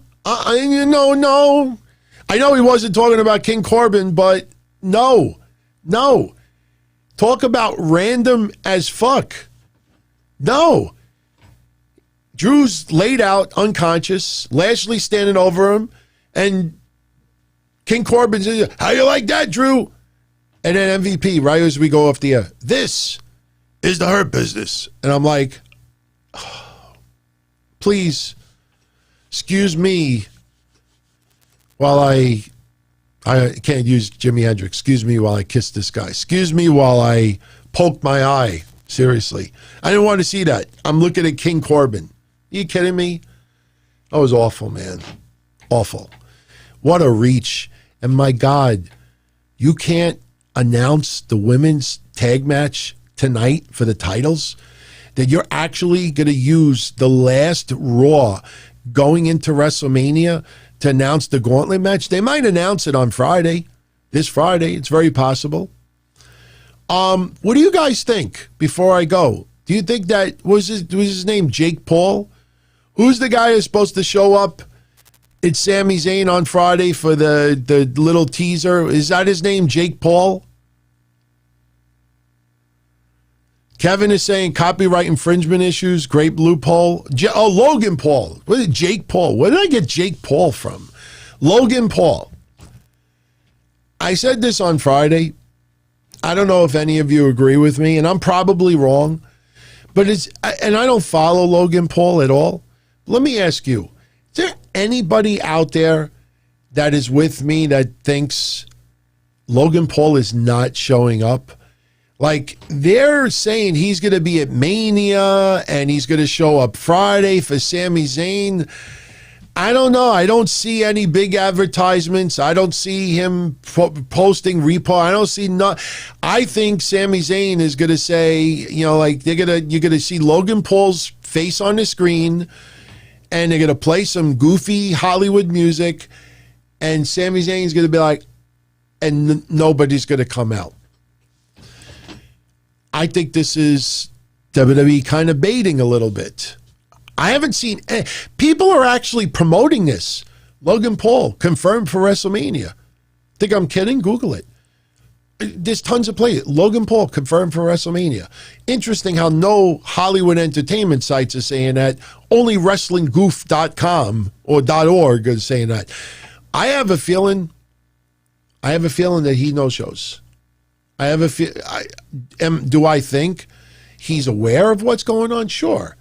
If he doesn't show Friday, I could picture WWE probably said to him, look, do you mind for a storyline that we just teased that you're going to be on the show, but you don't show up and this and that? And he's like, yeah, go for it. Would be surprised if they did that. So we will see. We will see. So anyway, I'm going to jet out here. So this Tuesday, Mish and I will be on Patreon. I know the last Tuesday of every month we have Kevin Castle coming aboard. So, he probably will stop by for a little while tomorrow to join in on the conversation. So people said earlier, you're going to get your wish. Tune in tomorrow. Patreon.com/Don Tony. Wednesday, I'll be back here for Wednesday Night Dynamite. That will be the last WND before TakeOver. And then remember, the following week, NXT is supposed to be going to Tuesdays. So we will see what happens over the 2 weeks from this week. And I haven't decided yet how we're going to handle it. I personally think I'm still going to do Wednesday Night Dynamite as before, and I will talk about NXT, but it'll be obviously the day after. I know a lot of you are asking me to do a live recap Tuesdays. It's possible, but I don't know yet because, look, on Wednesdays, the shows usually average about 2 hours. Only having to cover one show on Wednesdays would obviously let me finish the show an hour early. So if I decide to do an hour on Tuesdays, an hour on Wednesdays, that might end up working out better. So I have 2 weeks still to figure it out. So keep sending your input, and we'll go from there. Yes, Kevin, Jimi Hendrix is a legend. I used to love Jimi Hendrix. Loved his work. Loved his work. Awesome. Thank God for Prince. Prince loved Jimi Hendrix also. Prince I was a big fan of as well. So, well, should they have a Raw versus SmackDown match at Mania? Yeah, we might see a Battle Royal. They haven't mentioned anything about the Andre the Giant Memorial Battle Royal because we haven't had any wrestlers coming out saying, I declare that I'll be in the Andre the Giant Memorial Battle Royal. I think it'll be a surprise. But, I mean, my God, look at this card right now. Look at this card. I think I still have it written down. Right now, this is what we have so far. We have Roman Reigns versus Edge versus Daniel Bryan. Bianca Belair versus Sasha. Rhea Ripley versus Asuka, Cesaro versus Seth Rollins, Kevin Owens versus Sami Zayn, Bad Bunny versus The Miz, Bobby Lashley versus Drew McIntyre, The New Day versus AJ and Omos, who's making his WWE in-ring debut, Braun Strowman versus Shane McMahon in a cage, Matt Riddle versus Sheamus, which was added today. Oh, by the way, they had an excellent match today once again, and it was funny because if you remember last week, Mish and I were talking about how great Riddle and Sheamus gelled about 6 months ago. I think a lot of people forget how awesome their matches were. I think they had 2 last year, and they just clicked. Sheamus and Riddle have met each other before. So now they had Sheamus pin Riddle today, and that's only designed just like the women's tag title situation or even the men's tag title situation on SmackDown. Everybody gets the pin to give the suspension of disbelief that they could win at WrestleMania. That's why Sheamus won today, because now he earned the right to challenge Riddle for the title at Mania. And Riddle was funny today. I'll close with that because we opened up with it. I have no problem with Riddle kind of forgetting his train of thought. He lost his train of thought, forgot a little bit of what he was supposed to say with Asuka. Asuka was just like, she was laughing. Riddle started talking about the scooters. You'd think they'd like it in Japan. And I don't know what kind of joke was supposed to follow that, but obviously he got a brain fart. And he even glanced at the camera for a little second and he rode off with his scooter.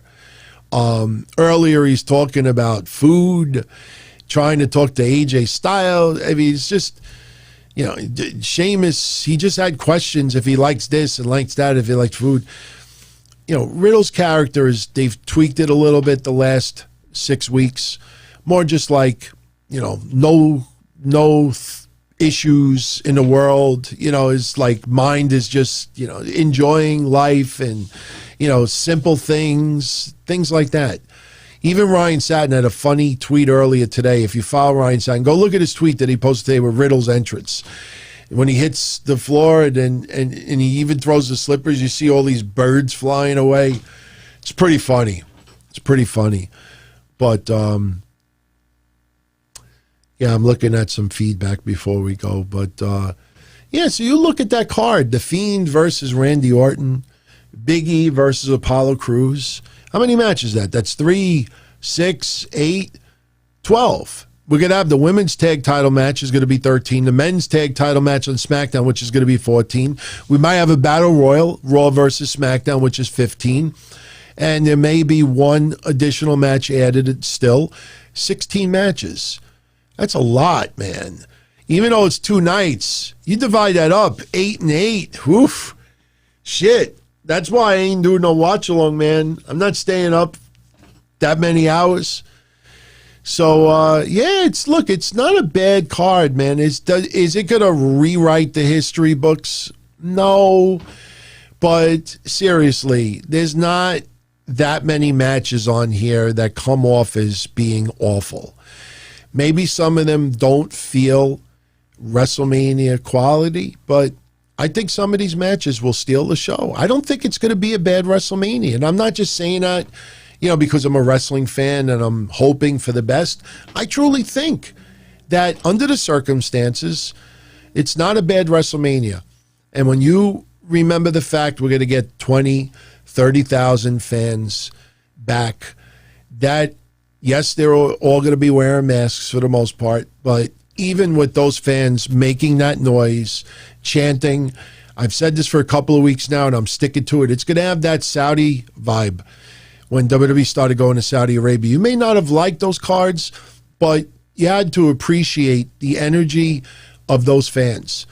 And like I said, one of my highlights to this day is when they had that, I think it was the Battle Royal, the greatest Battle Royal ever. And Luke Harper was one in the Final Four and they were chanting his name. I mean, that was awesome. Didn't expect that.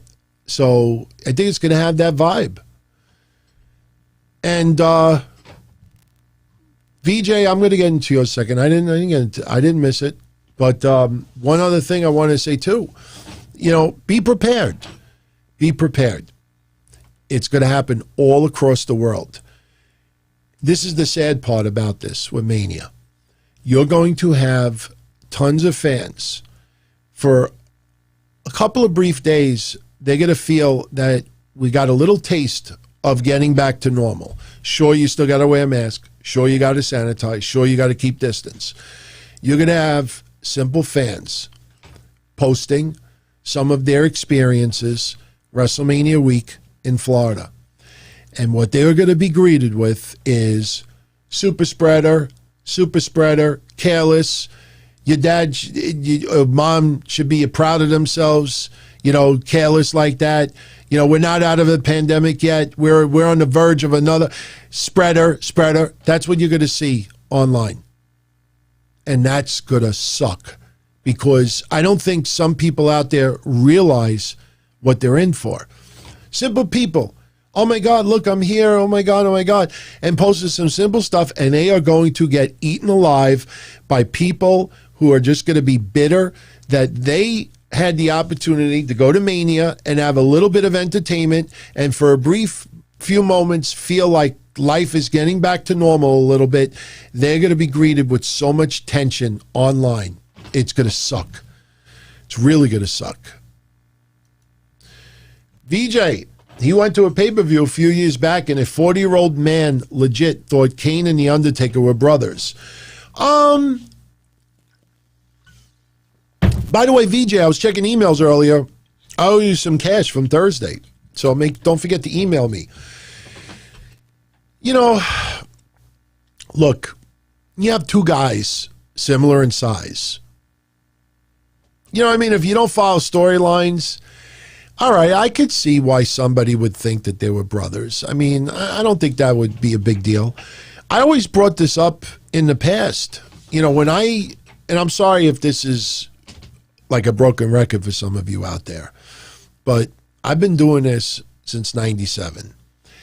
And I started in 1997 doing a wrestling hotline. And one of the most infamous moments going back at that time, I was huge on ECW at that time. And then I would ultimately get the privilege of working for them a little bit, pushing tickets and stuff. But around I think it was late 97 or early 98, my hotline really started taking off. I did a poll one day, and I said, for everyone out there, I'm like, look, there's no wrong answer. Don't feel embarrassed. But I asked them, do you think ECW is real? Or at least part of it is real? And I can honestly tell you, in late 97/early 98, I think it was late 97, because this was way before Heatwave 98. But I would say about 70 to 75% of everybody that voted, and I'm not just talking 10 people voting, I'm talking, probably over 1,000. About 70% of them thought that some parts of ECW they were watching was real. And some of what they saw in the Raven-Tommy Dreamer feud, in fact, I know this was 97 because this was right around the time that Raven left to go to WCW. They thought that a lot of the brawls with Raven and Tommy Dreamer were real. I remember people, when you saw the segments where they would be in a bar and then Raven beat up Dreamer in a bar, I think threw him down a flight of stairs or so. I don't remember exactly what it was. They thought that was real. Handcuffing him and chair bashing him and watching him gush blood, they thought it was real. They thought some of it was just entertainment, but they thought that parts of it, about 70%, I kid you not. And there are people that are going to check this out. They'll probably even write in the comment section, because I bring this up now, that were calling my hotline at the time, and they remember it. And it blew me away. And it wasn't like, oh, look at all these people. Are they nuts? But that's how much it was perceived as being real. There were parts of it that people, even I think Paul Heyman with the rise and fall of ECW, or maybe it was the Monday Night Raws. I remember Paul Heyman making a comment on the WWE documentary and said that some people would say, you know, that's entertainment, but that's real. That's real. And the reality was based from, you know, the time at that era. Ultimate Fighting, you know, that era at that time, you know, was much different, much different. So I don't really have a problem with somebody thinking that Taker and Kane were brothers. You know, they were similar in size. I mean, they didn't look like each other, but hell, I know some people who are brothers and they don't look like each other at all. So, but anyway, guys, I want to thank you for a great night. Got my mind off of this horrible pain that I am having in my foot right now. Again, for those that may have tuned in late, I'm not going to show the pictures again, but I fell down a flight of stairs earlier today. I was convinced that I broke my ankle. You got to see the swelling. My whole foot is now swollen, but earlier it looked like somebody sewed a golf ball inside my ankle. Went to the hospital, was there for about 3 hours. They got the swelling down, took some x-rays, and they said it's just a very deep sprain. But it sucks because this Friday I'm going away for 4.5 days. And I got to go to a wedding as well. So now I'm dealing with a grade 1 sprain, and it's not fun. Especially after just, you know, having the burn incident earlier this week. But yeah, so post your comments in the comment section. I will definitely respond to your comments. And yeah, we'll be back here on Wednesday after NXT and AEW. And I think both of those shows are going to be decent. We'll talk about AEW's first dark match, their first return to dark match, which will be pretty good. Some of the usual family members will be on that card. We'll talk about that on Wednesday. And man, give AEW credit for trying to make QT Marshall on social media seem like everybody cares about that he's on TV. You got to see it. I feel bad to an extent. I'm not going to lie. Tony Khan really praised the shit out of QT Marshall last week on social media after somebody that tweeted that had like 30 followers. Then someone else tweeted something else, and Dustin, you know, posted something online that, you know, keep at it, this is that. I always had faith in you. And they're really trying to portray QT Marshall as being deserving of the TV time that he gets and the storylines that he gets. And I tell you, I give him A for effort for trying to portray that. But just look at the responses, even from AEW fans. And you got to sift out the crazy ones, the over-the-top ones. Just take my money now. What does that even mean, if you think about that? So, but all right, everybody, I'm going to jet out of here. As I always say, you know, if you enjoyed today's episode, smash that like button. That tells YouTube that you enjoyed the show. They, in turn, will recommend this episode to others. And once again, I will be back this Wednesday for Wednesday Night Dynamite. We'll do an abbreviated Don Tony show on Thursday because, like I said, I am going away either late Thursday night or early Friday morning, so I do have to get a little bit of sleep. And, yeah, we'll go from there. But much love, everybody. I want to thank you for tuning in as always, and I'll see you later this week. Ciao, everybody.